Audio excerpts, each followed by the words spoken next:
The Narmer Palette is often treated like the birth certificate of ancient Egypt. A king raises a mace, an enemy kneels.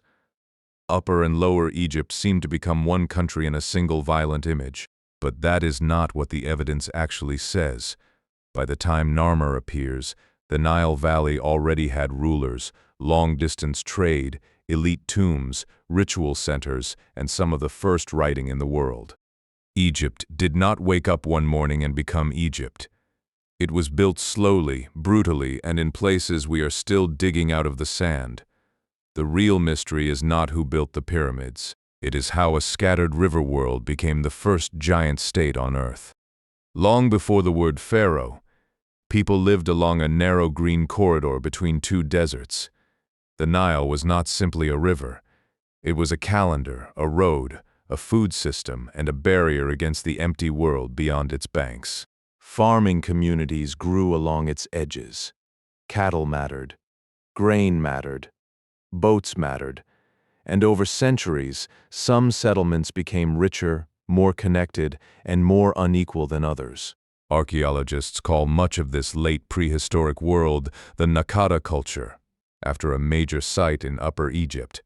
Its people left painted pottery, carved ivory, stone vessels, cemeteries, and evidence of widening exchange. This is not yet the Egypt of pyramids, mummies, or giant temples.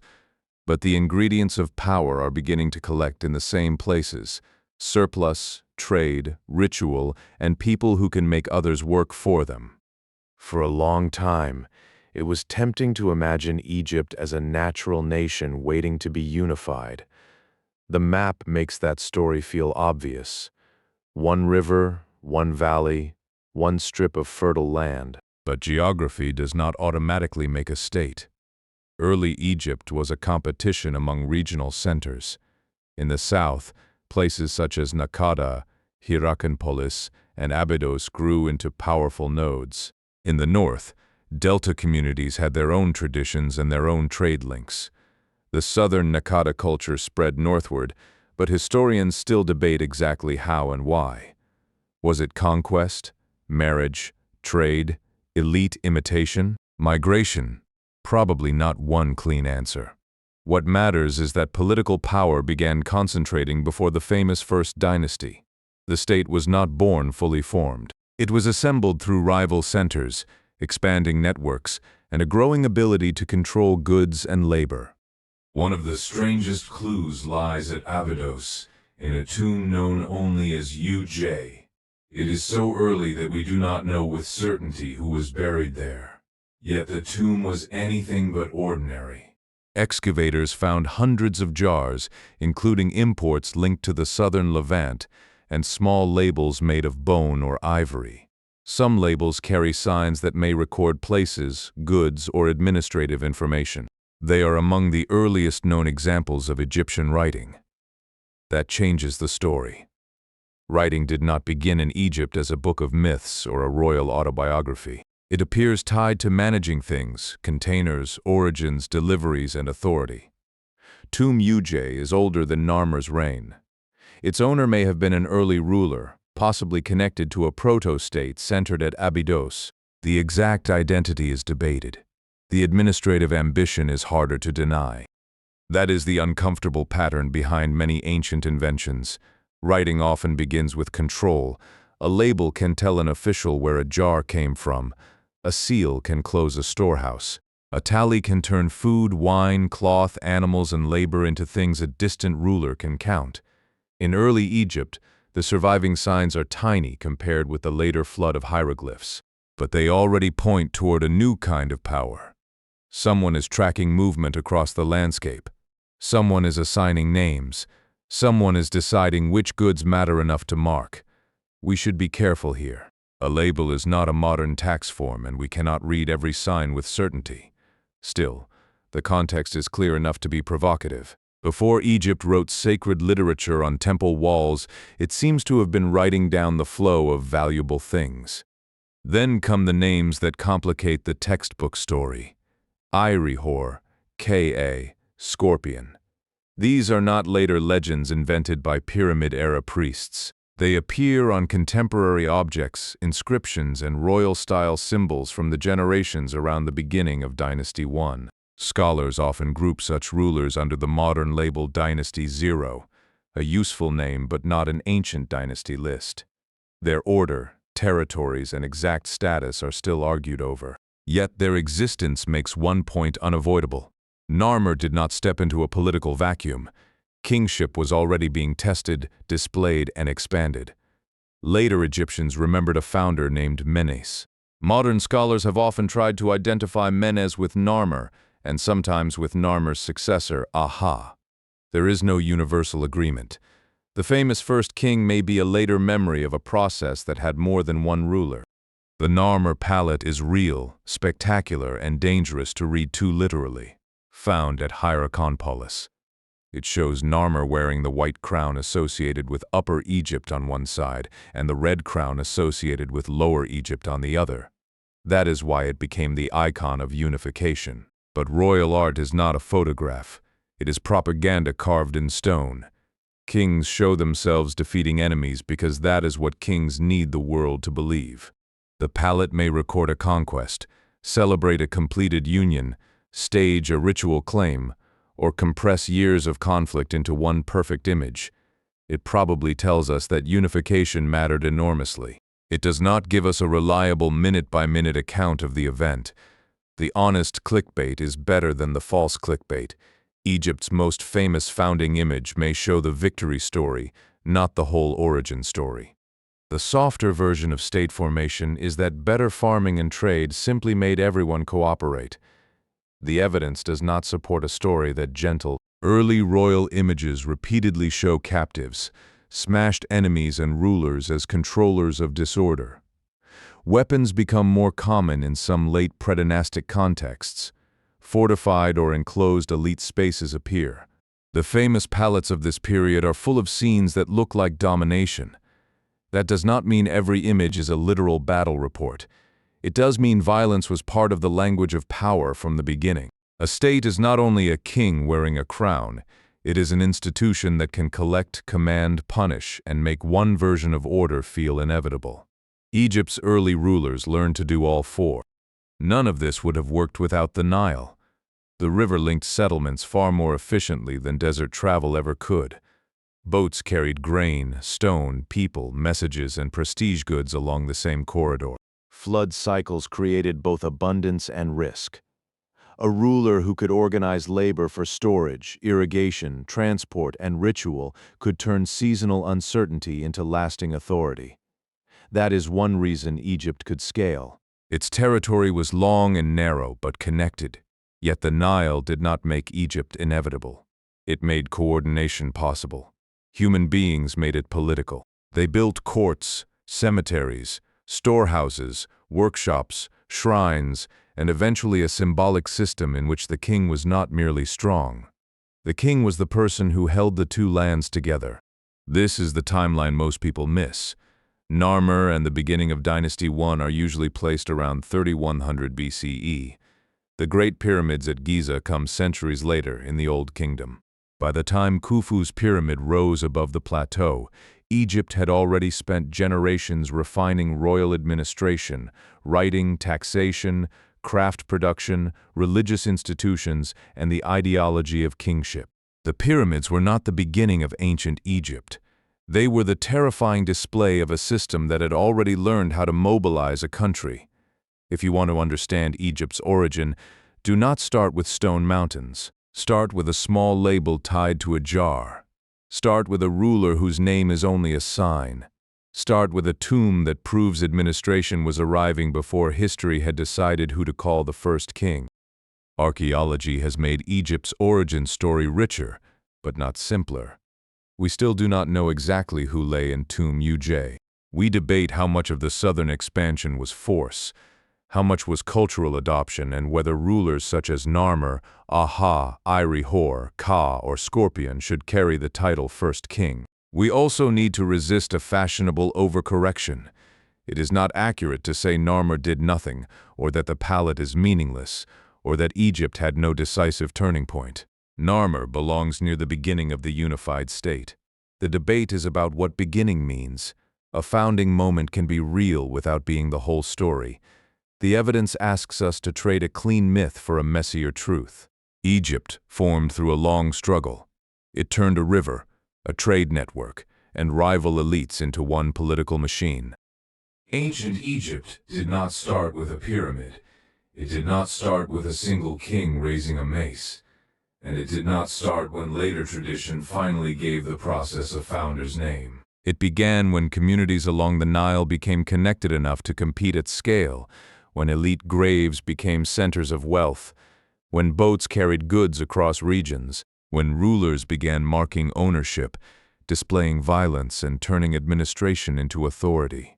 Narmer is still one of the great figures of the story, but the story behind him is bigger, older, and more unsettling. The first Egyptian state may have been built before the man most people think built it, and once that state existed, it created the world that later built the pyramids, worshipped god-kings, and made Egypt look eternal. It was never eternal. It was made. Egypt's beginning survives in fragments because the Nile both created the civilization and erased much of its earliest evidence. Floodwater, later farming, rising silt, and millennia of building have buried or destroyed ordinary settlements on the floodplain. Cemeteries survive more easily on the desert edge. That creates a distortion. We often know the early elite better than the farmers, boat crews, potters, and laborers whose work made elite power possible. A massive grave can survive. A mud floor can vanish. A beautiful palette can be collected and displayed. A storehouse full of mud brick labels can become invisible. So every origin story needs a warning label. We are not watching Egypt emerge in real time. We are reconstructing it from objects that survived by accident, excavation choices, and the hard geography of the Nile Valley. The gaps are not a reason to invent lost super-civilizations. They are a reason to be modest about what the evidence can prove. But the surviving pieces still show a remarkable acceleration. Pottery styles spread, prestige goods travel farther, burial differences become sharper, administrative marks appear, royal symbols become more standardized. The state does not arrive as a single invention, it appears as a growing pattern of control. The desert has not given us every page. It has given us enough pages to see the plot change. The phrase Upper and Lower Egypt sounds simple until you stand in front of a map. Upper Egypt is south, because the Nile flows north. It is the narrow valley where the river presses between cliffs and desert. Lower Egypt is north, where the Nile spreads through the delta toward the Mediterranean. These regions were connected, but they were not identical. The south had tightly spaced river settlements and strong ties to Nubia and the eastern desert.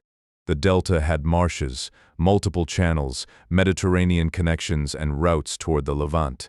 For early rulers, bringing these worlds into one political order was not only a military challenge, it was a logistical and symbolic challenge.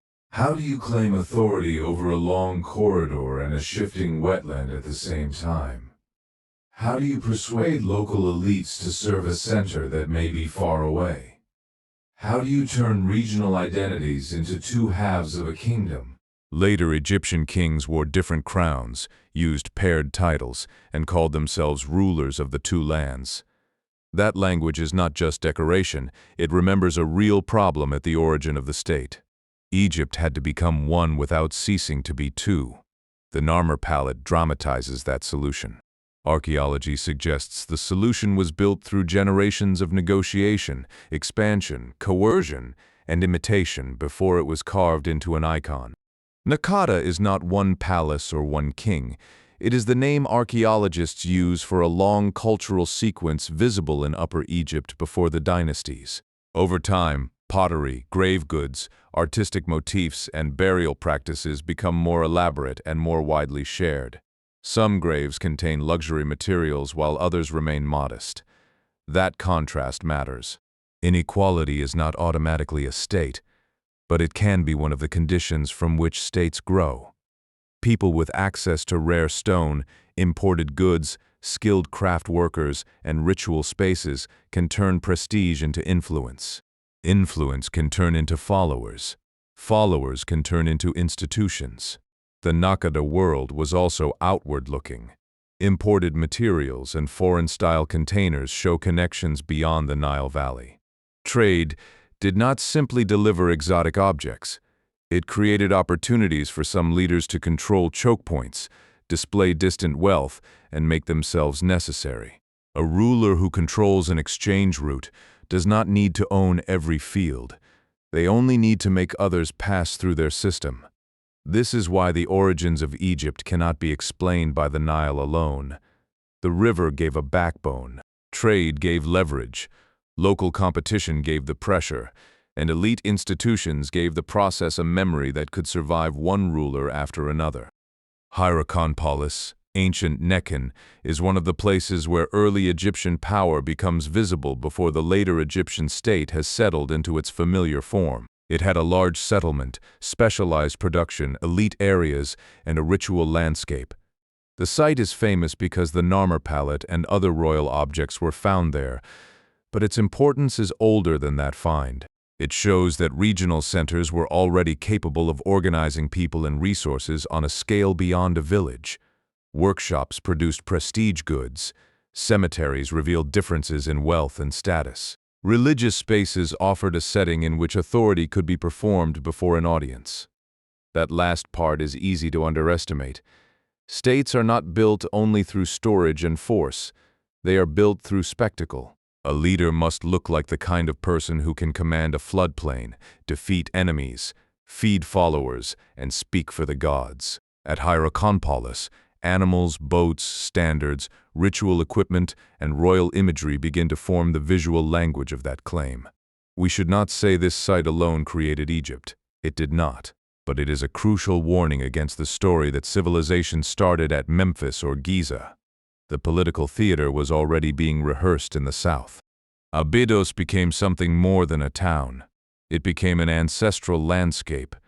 Early kings of the first dynasty buried themselves there even after the political center of gravity shifted north. That choice tells us something important.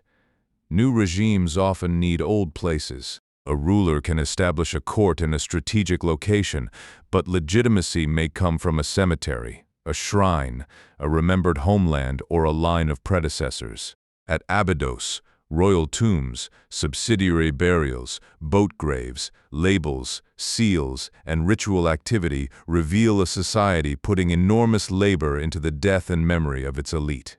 The tombs are not just private graves, they are public claims about hierarchy. Who is buried near whom? Who provides goods? Who is allowed to be remembered? Who is erased? The scale of these arrangements implies that early rulers could mobilize craft, transport, food, and labor beyond their own households.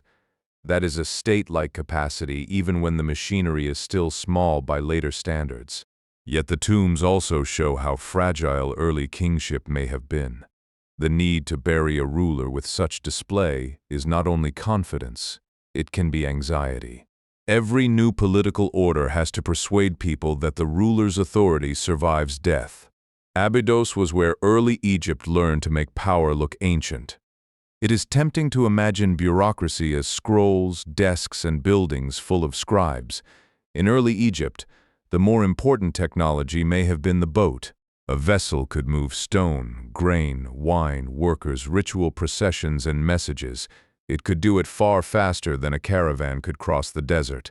Boats linked the south and north. They linked inland settlements to the delta, the Levant, Nubia, and the Red Sea routes. They also became symbols of authority and the afterlife. Early boat graves at Abydos show that rulers could command sophisticated woodworking and ceremonial display. A boat is not just transport, it is a moving corridor of power. Whoever organizes boats can move surplus away from the people who produced it and toward the places where rulers need it. That makes construction projects possible. It makes military expeditions possible. It makes distant rituals visible. It makes a ruler present in places where their body is not. The Nile was the machine, but boats were its gears. When we ask how Egypt became one kingdom, the answer is not merely that the river ran north. The answer is that people built systems to exploit the river, then wrapped those systems in royal symbols strong enough to outlast the people who built them. Some of the most revealing objects from early elite graves are not Egyptian at all. Imported jars, especially containers associated with wine and other goods from the southern Levant, show that Egypt's emerging rulers were plugged into a much larger world. Foreign luxury goods carried more than calories. They carried status. A rare imported container in a tomb tells everyone watching that the dead elite had access to distant networks ordinary people could not reach. But trade can also change politics. To acquire goods from far away, leaders need boats, brokers, storage, protection, and people who can recognize value. They need ways to reward allies and display success. Over time, control of exchange can strengthen the same elites who are building administrative systems at home. This is why the early Egyptian state should not be pictured as a sealed Nile Valley inventing everything alone. It was local and connected at the same time. Its rulers borrowed, adapted, competed, and used foreign goods to build an Egyptian kind of authority. That does not mean Egypt was copied from Mesopotamia or any other neighbor. Similar problems can produce similar tools, but it does mean that the birth of Egypt happened inside a connected ancient world, not behind an empty desert wall. One of the hardest questions is what happened in the Delta as southern political culture expanded northward. Older accounts often told a simple conquest story. Upper Egypt defeated Lower Egypt, and Narmer's Palette recorded the moment. Newer archaeology makes the picture more complicated. Northern communities had their own material traditions and long-distance contacts. In some places, Naqada-style material appears gradually. In other places, elite architecture and administrative practices suggest local adaptation, regional mixing, or changing trade relationships. The archaeological record does not give us a single cinematic scene of takeover. It gives us patterns. A cultural horizon spreads, some older forms decline, new royal symbols and administrative systems become more visible. That can happen through violence, but it can also happen through alliance, intermarriage, elite replacement, tribute, migration, or the simple advantage of joining a more powerful network. The responsible conclusion is not that conquest never happened. Royal art makes clear that force was part of the political imagination. The responsible conclusion is that unification was probably larger than one battle. The North was not a blank territory waiting to be painted red. It was one half of the world Egypt's rulers had to absorb, persuade, and govern. After unification, the political center seems to have moved toward the region of Memphis, near the point where the Nile Valley opens into the delta. That makes strategic sense. A court there could face north into the delta and south into the valley. It could monitor traffic between the two regions. It could sit near agricultural wealth while remaining connected to river transport. But the exact early history of Memphis is difficult because later occupation built over earlier layers. The city that became famous in pharaonic history is easier to see in later periods than at its beginning. Still, the move toward the north tells us that the early state was learning geography. The old southern centers retained ritual and ancestral importance. Abydos remained a royal cemetery. Hierakonpolis remained a powerful memory. But a larger kingdom needed a place from which to manage the junction of its two worlds. This is another reason Narmer's story cannot end with a victory pose. A battle, if there was one, does not create roads, storehouses, officials, labels, and supply chains. A successful state has to solve the boring problems after the dramatic moment. Memphis represents that next phase, turning a claim to unity into a workable system. Early Egyptian kingship did something that later generations would treat as natural.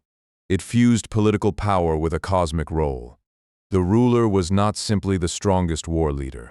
Royal names, animal symbols, palace facade emblems, crowns, and ritual scenes place the king inside an order larger than any one human life. The Horus falcon above a royal name, for example, linked a ruler to divine protection and dominance. The Serik, a stylized palace facade, turned a name into an institution. These symbols are powerful because they travel. A jar seal can carry a royal identity to a distant storehouse. A carved object can show a king defeating chaos to people who never saw a battle. A tomb can preserve the claim after the ruler dies. This symbolic technology is as important as a weapon. It makes authority reproducible. It allows a kingdom to survive succession, distance, and doubt. Yet we should resist imagining that every farmer immediately believed the king was divine in the later sense. Ideas develop over time. The earliest evidence shows a royal ideology taking shape, not a finished theology. The point is still profound. Egypt became Egypt when power learned to make itself visible, repeatable, and sacred. Unification created opportunities, but it also created losers. A system that gathers surplus can support artisans, officials, monuments, and long-distance exchange. It can stabilize food supplies in some moments. It can coordinate labor when flood conditions are dangerous. But it can also concentrate wealth, impose obligations, and turn local autonomy into tribute. The beautiful artifacts of early Egypt were not free. Someone mined stone. Someone shaped jars. Someone carried wood. Someone produced food while others attended ceremonies in tombs. The more we understand state formation, the less honest it becomes to describe it as an abstract rise of civilization. It was a reorganization of human lives. Some people gained access to power. Others became more visible to administrators and less free to decide where their labor went. Archaeology cannot always tell us what ordinary people thought about this transformation. It can show the systems growing around them. That is part of the controversy worth keeping. Egypt's origin was not only a triumph of organization, it was the birth of a hierarchy powerful enough to make itself look like the natural order of the universe. The one-king origin story survives because it is useful. Later Egyptians wanted founders. Modern textbooks want a date. Museums need an object that can hold an entire civilization in one image. The Narmer Palette is perfect for that job. Beautiful, violent, early, and easy to narrate. But history becomes more interesting when the symbol is not allowed to do all the work. A state can have a memorable founding ruler and still be the result of a longer process. A royal image can preserve a real political transformation and still exaggerate its simplicity. A later name like Menes can preserve a cultural memory without giving us a clean identity card. The origin of Egypt is not disappointing because it is complicated. It is more human. People made it through decisions that were never inevitable. Leaders competed, communities adapted, networks widened, violence threatened, symbols persuaded, administration tracked what mattered. Over time, a river society became a kingdom and then an empire of the imagination. The final lesson is not that Narmer was fake or that the story is a lie. The final lesson is that ancient Egypt began the same way most powerful systems begin, long before the moment they claim to have started. The early state was not created by kings alone. It rested on ordinary communities that learned to live with a river that could feed them and destroy them. Fields had to be planted in season. Animals had to be raised. Grain had to be stored. Pottery had to be fired. Fishing, hunting, herding, weaving, stoneworking, and house building all created the material world that elites later controlled. We do not have speeches from these people about unification. Their voices are rarely preserved in the kind of monuments later kings preferred to commission. But their absence from the written record is not evidence that they were unimportant. It is evidence of who controlled the record. When early rulers began collecting goods, marking containers, and organizing labor, they were not creating wealth from nothing. They were redirecting wealth produced by many hands. A jar label shows the new relationship. One person grows or carries something, another has authority to classify it. A third receives it at a distant center. That is how a kingdom enters daily life. Not first through a crown, but through work. The power of early Egypt was built from the bottom up, even when it was celebrated from the top down. Early Egyptian elites did not only collect goods, they created a style. Stone vessels, carved palettes, decorative knife handles, ivory objects, fine pottery, and ritual equipment show an extraordinary investment in skilled making. Beauty was political. A finely made object could demonstrate access to labor, rare materials, and specialized knowledge. It could also teach people what power was supposed to look like. Animals arranged in orderly rows, rulers larger than enemies, boats in processions, standards held high, bodies controlled and displayed. These visual habits became part of the grammar of kingship long before the great temple reliefs. Craft production may also have helped draw people towards centers of power. A workshop needs raw materials, food, organization, and a market or patron. It creates dependencies. The person who can commission exceptional work becomes a hub in a network of specialists. In this sense, the first Egyptian state was also an engine for turning skill into hierarchy. The most important objects survive in museums because they were precious, but their preciousness is itself evidence. Someone could command resources far beyond ordinary household needs, and someone else could make material splendor carry a message about who deserved to rule. Animals appear everywhere in the early visual world. Falcons, bulls, lions, crocodiles, jackals, cattle, and strange composite creatures. We should not flatten them into simple decorations. Animals were signs of force, danger, fertility, hunting skill, divine protection, and the wild world beyond human control. A king who is shown with an animal symbol is making a claim about more than military strength. He is placing himself at the boundary between the human settlement and the dangerous forces around it.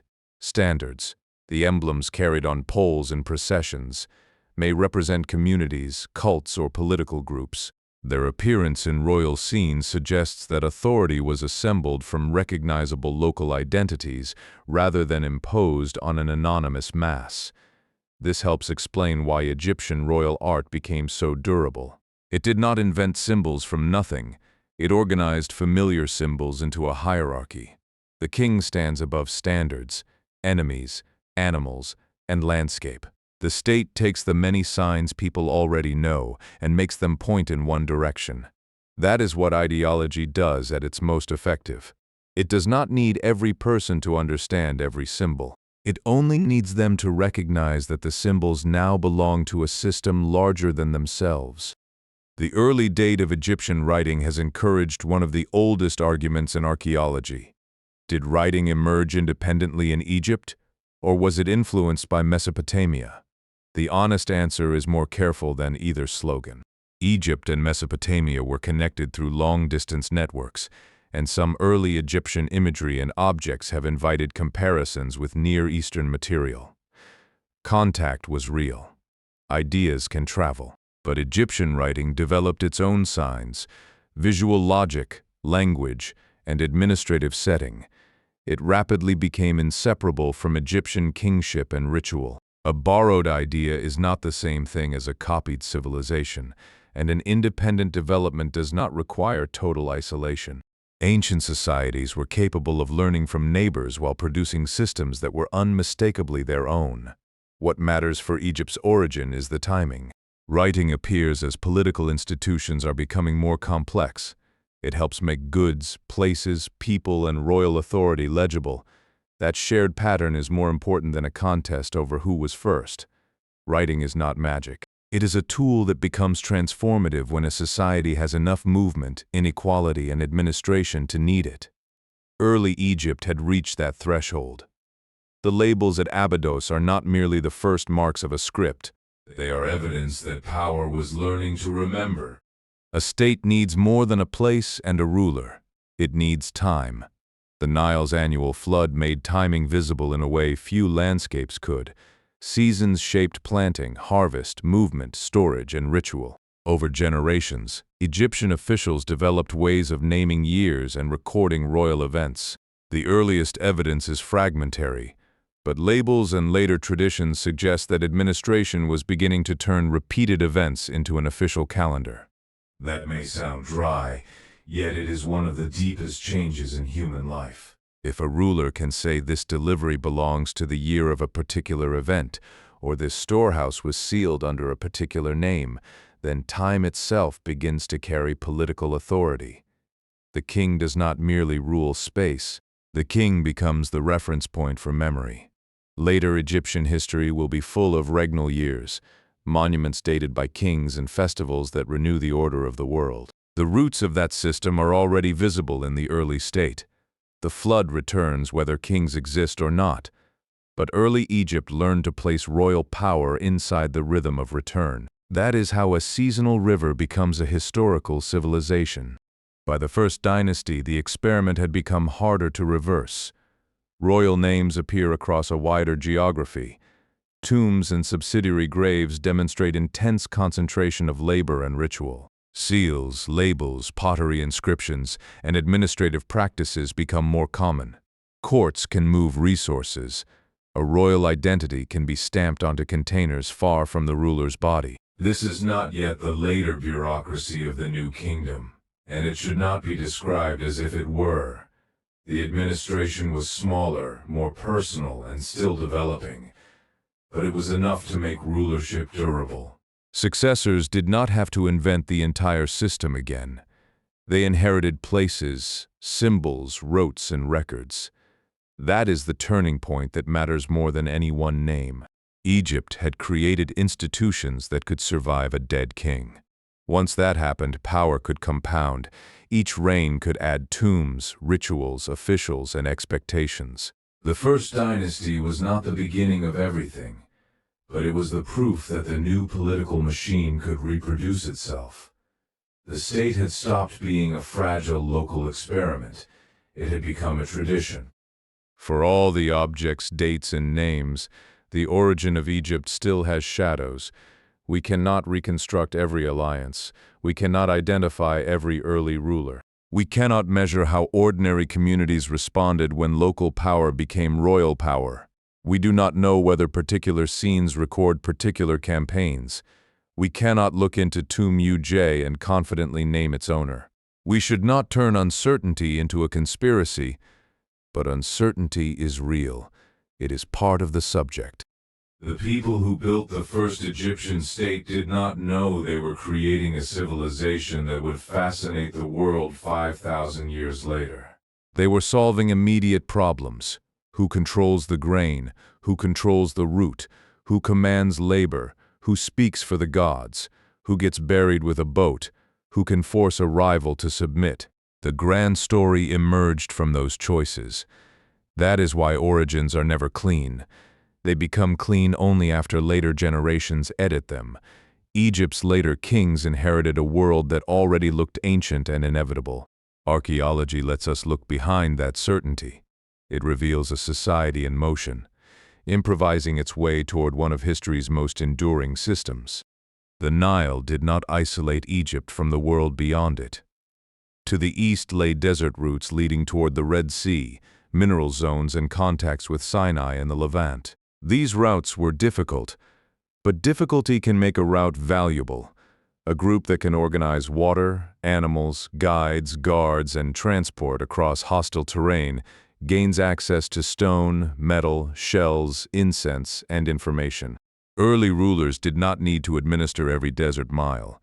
They needed to control the people and places where valuable things entered the river system. This helps explain why Egyptian power developed an appetite for expeditions so early. The state was not merely a response to farming. It was a device for concentrating rare things. A community can survive on local grain. A royal court needs what others cannot easily obtain. The desire for rare materials encourages logistics. Logistics encourage record-keeping. Record-keeping encourages officials. Officials make a center more powerful than any single household. That sequence does not make Egypt unique, but Egypt developed it with unusual intensity. The desert was not empty around the Nile. It was part of the system that made the Nile rulers rich. South of Egypt, Nubian communities were not passive spectators while Egypt formed. They had their own traditions, resources, and political histories. Contacts along the Nile could bring exchange, competition, migration, and violence. Egyptian rulers later represented the south as a frontier to be managed, But that later viewpoint should not erase the role of Nubian societies in the earlier world. Gold, cattle, ivory, exotic materials, and river routes made southern relations politically important. The early Egyptian state developed in a landscape of neighbors, not in a vacuum. This matters because origin stories often turn a civilization into a lone genius. Egypt was not. Its elites gained power by positioning themselves in networks that included people beyond the boundaries later maps call Egypt.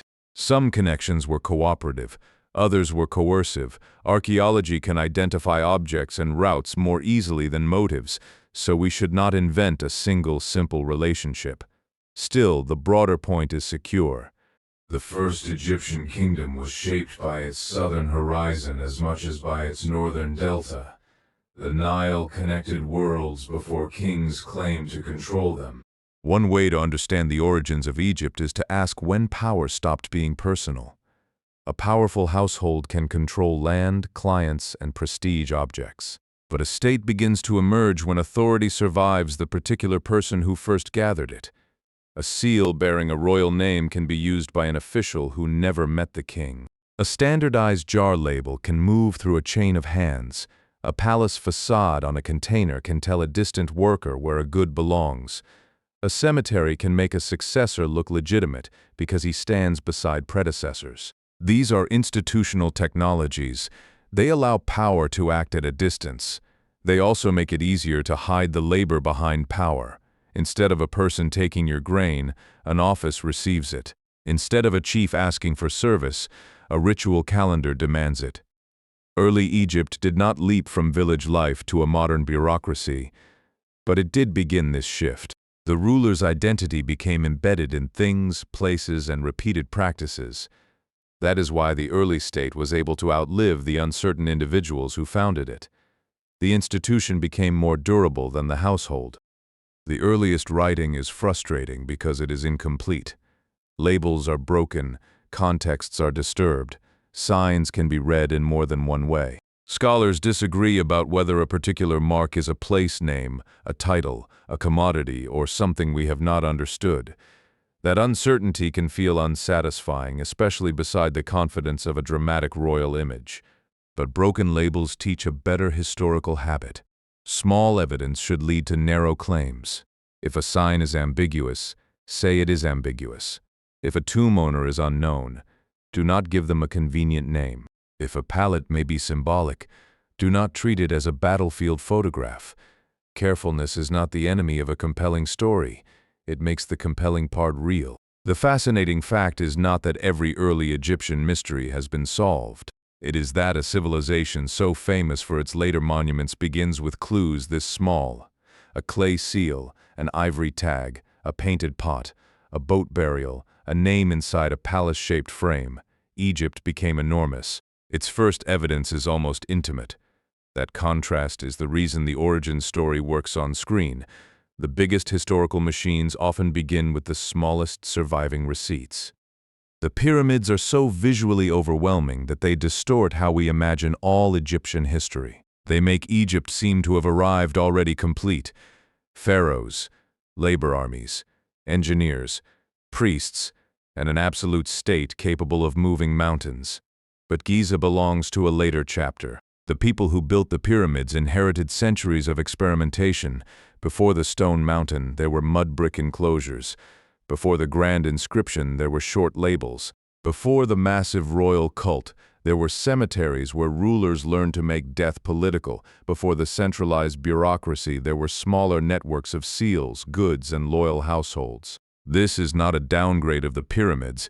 It makes them more astonishing. They are not evidence of a miracle at the beginning of Egypt. They are evidence that political systems can accumulate power over a very long time. Once viewers see that, the early period stops being a boring prelude. It becomes the actual origin story. The pyramid is the ending of a process that started when a few communities learned to make the Nile's seasonal wealth answer to a permanent hierarchy. Calling the formation of Egypt a revolution may sound too modern, but it captures the scale of change. In a relatively short archaeological span, local communities became part of wider systems of exchange and authority. Visual symbols became standardized. Rulers became recognizable across distance. Goods moved through channels that could be marked and controlled. Burial became more unequal and more theatrical. The river was reimagined as the spine of a kingdom. The revolution was not a single uprising or a single invention. It was the moment when inequality, administration, ritual, transport, and force began reinforcing one another. That feedback loop is what made the early Egyptian state powerful. More surplus supported more specialists. More specialists made more luxury and administration possible. More administration made collection and control easier. More control elevated the ruler. The ruler's image then justified the system that fed it. This is why Egypt could become one of the ancient world's most durable political experiments. It did not depend on one brilliant king forever.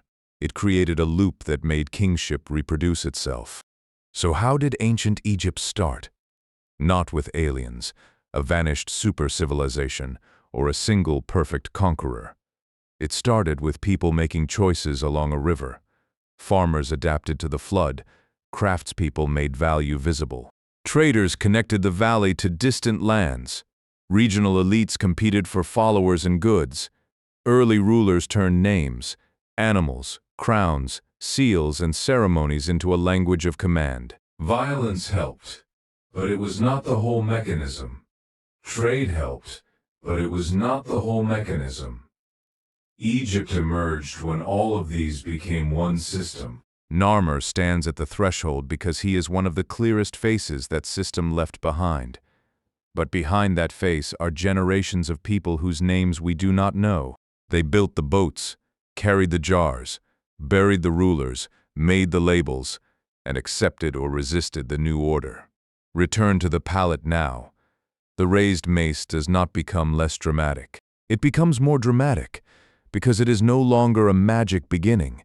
It is the final public move in a struggle already decades, perhaps generations old. The great mystery is not that Egypt had a beginning. Every civilization does. The mystery is how quickly a beginning can be turned into a story so powerful that 5,000 years later we still mistake the symbol for the whole event. Every origin story has a cost, and early Egypt's cost is easy to hide behind beautiful artifacts.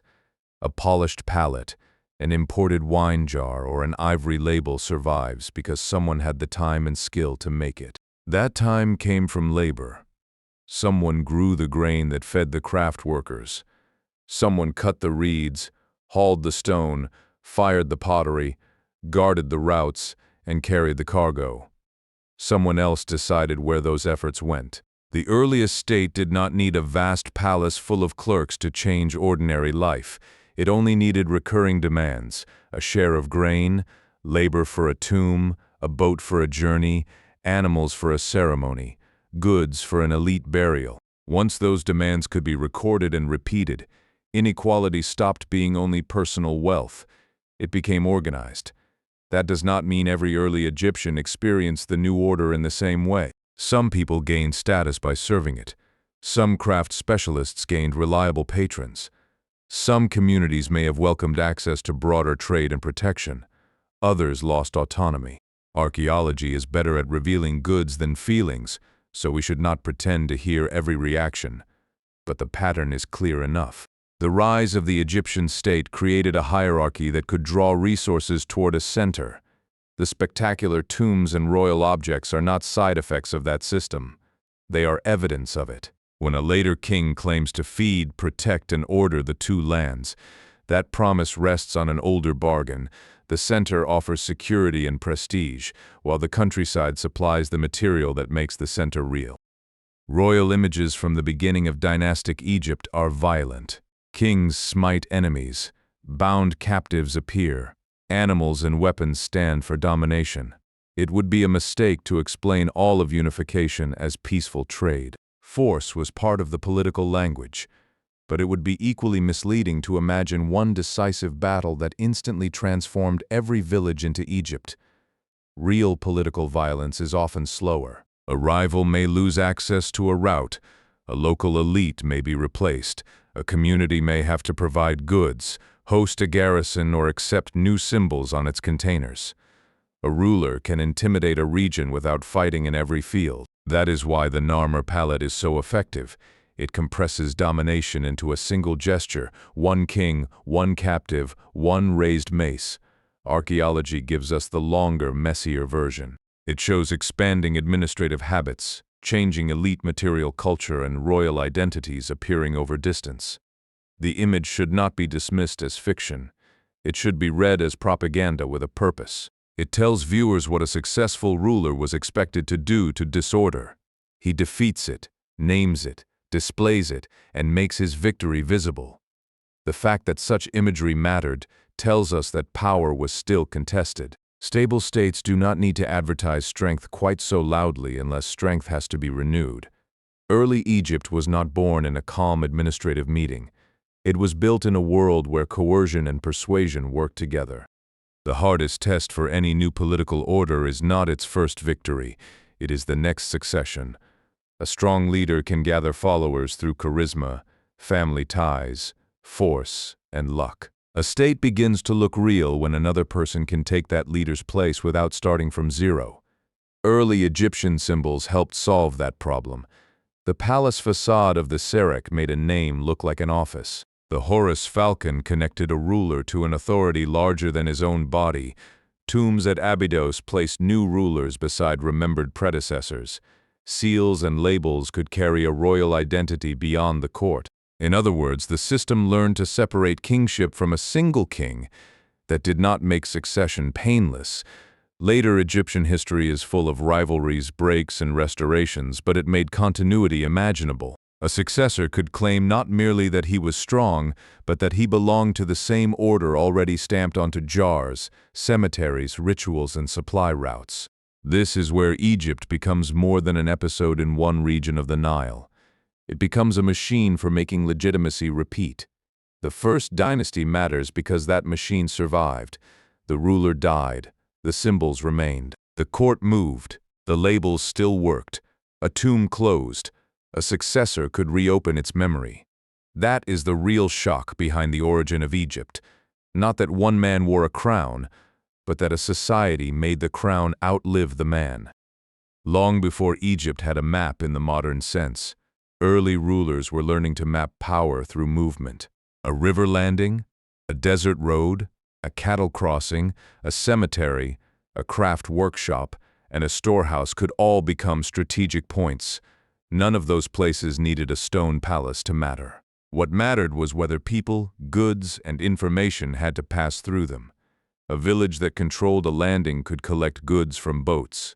A leader who protected a desert route could gain access to rare stone and metal. An elite household near a cemetery could turn burial into a public demonstration of rank. This is why the earliest state is difficult to see in one monument. It is distributed across a landscape. The evidence appears as jars in one place, ceilings in another, imported goods in a grave, a royal name on a container, and a boat buried beside a tomb. Taken alone, each clue looks small. Taken together, they show a growing network of choke points. The first Egyptian rulers did not simply inherit a country shaped like the Nile. They made the river valley legible to authority. They turned travel into a system, production into a claim, and distance into something that could be managed. That process is less visible than a pyramid, but it is the precondition for every pyramid that came later. The tiny labels from the early period may be the most revolutionary objects in the entire story. They are not impressive at first glance. They do not tower over the desert. They do not show a king striking an enemy. But a label attached to a jar can answer questions that rulers need answered.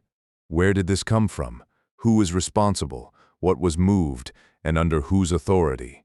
That is information made portable. Once information can travel with goods, a ruler no longer has to stand beside every basket.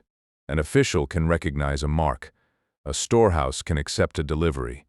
A distant court can claim a portion of a harvest. The same principle applies to ceilings. A lump of clay pressed by a named authority can turn an ordinary container into part of a wider chain of accountability. It can be broken, checked, replaced, and remembered. This is the quiet machinery behind spectacular kingship. The king on a palette is the public face. The labels and ceilings are the nervous system. They do not prove that every early Egyptian was watched by a bureaucracy. The early state was still small and uneven, but they prove that people were experimenting with ways to make authority travel farther than a voice or a household. That experiment changed the scale on which power could operate. Egypt was not born only when rulers learned to win. It was born when they learned to know, count, and remember. It is difficult to tell an origin story without letting kings take all the space. The objects that survive often belong to elites. Royal tombs preserve names while the people who grew food, made pots, rowed boats, and carried stone usually remain anonymous. Still, the formation of the state would have been felt in ordinary life. A household might be asked for grain at a new scale. A craft worker might gain access to a powerful patron while losing freedom to decide where their products went. A boat crew might find more work transporting goods for an elite center. A farming community might receive protection, ritual prestige, or access to trade routes in return for obligations that became harder to refuse. These are not details we can recover person by person, and we should not invent a neat story of universal oppression or universal prosperity. The evidence does not support that. What it supports is change. Work became more connected to institutions beyond the household. Goods became more visibly marked.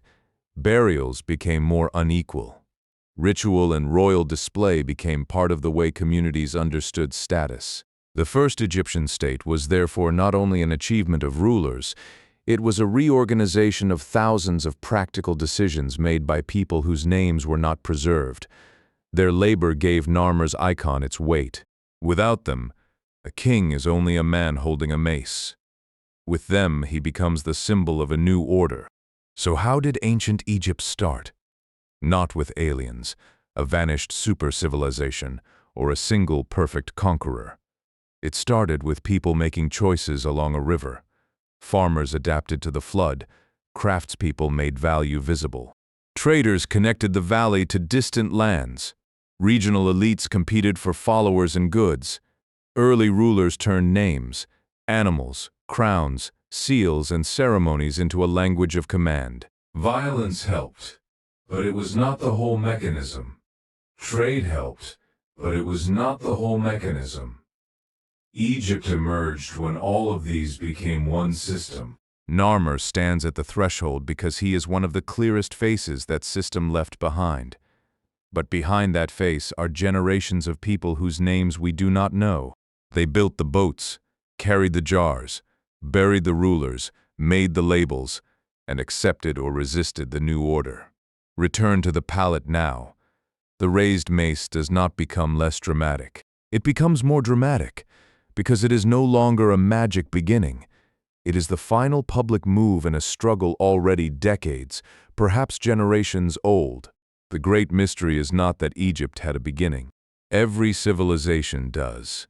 The mystery is how quickly a beginning can be turned into a story so powerful that 5,000 years later we still mistake the symbol for the whole event.